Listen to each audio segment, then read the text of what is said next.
Good afternoon everyone, I hope you're all well.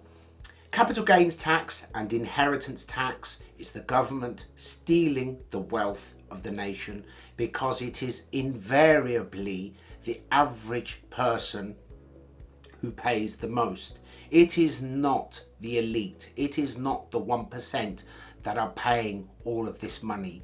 It is hard-working people who want to reap the fruit of their efforts, and the government cannot help themselves and they are desperate to get their grubby hands on your hard-earned wealth. Just to give you an idea, about 20 years ago inheritance tax revenue was around 2.5 billion and capital gains tax receipts were around 2.3 billion. Today inheritance tax is 7 billion and rising. Capital gains tax receipts are now a staggering 18 billion and they are projected to rise to 26 billion by 2028. And the number of individuals who are subject to capital gains tax has more than doubled in less than a decade. This is, without a shadow of a doubt, the largest asset grab in modern history, and I fear that it will only get worse.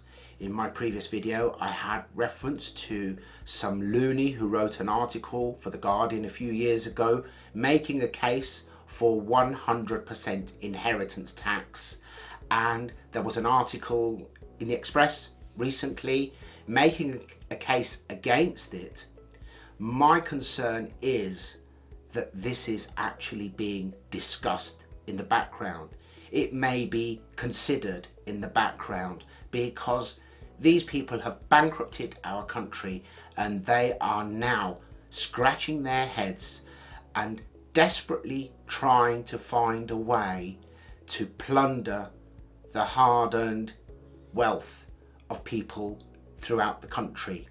And most of that wealth is in older people, and the way they are gaining support for this, or hope to gain support for this, is they have made life impossible for the under 40s to get on the housing ladder, to get ahead, and they are indirectly creating a generation resentment.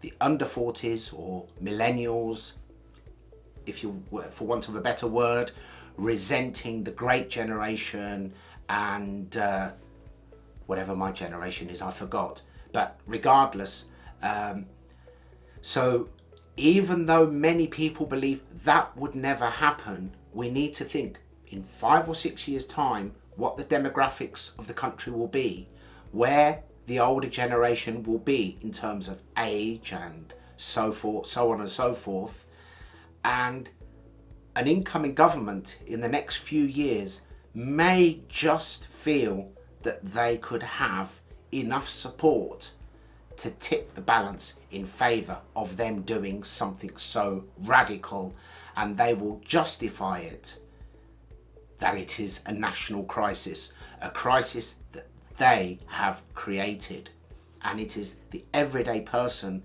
that is being punished for it. And this is not the crisis now, this is just the start of it. So without being alarmist, I wanted to point this out to you. I would like you all to be on your guard with what's going on, because these things creep up on us, as have so many other things over the last decade or two, and in my opinion this is the wrong way to go about it. Not when we have massive multinationals taking billions in business from this country and effectively paying nothing or next to nothing. That needs to stop. In the last year there was over 100 billion pounds in online sales. Many of those sales are products you and I buy from AliExpress, eBay, etc., and they come from China, and the vast majority of the smaller products arrive with no additional tax, nothing at all. How many of you bought a a lead for your phone for £2-3 from AliExpress, and why wouldn't you? Because if you stop at the motorway services to buy a lead, you'll pay £49.99 and then they'll charge you for the bag. But something needs to be done, because these big corporations are blatantly taking the piss, sorry for my expression, out of the British public, and the British public is made to pay to make up the shortfall, and that's wrong, and something needs to be done about it.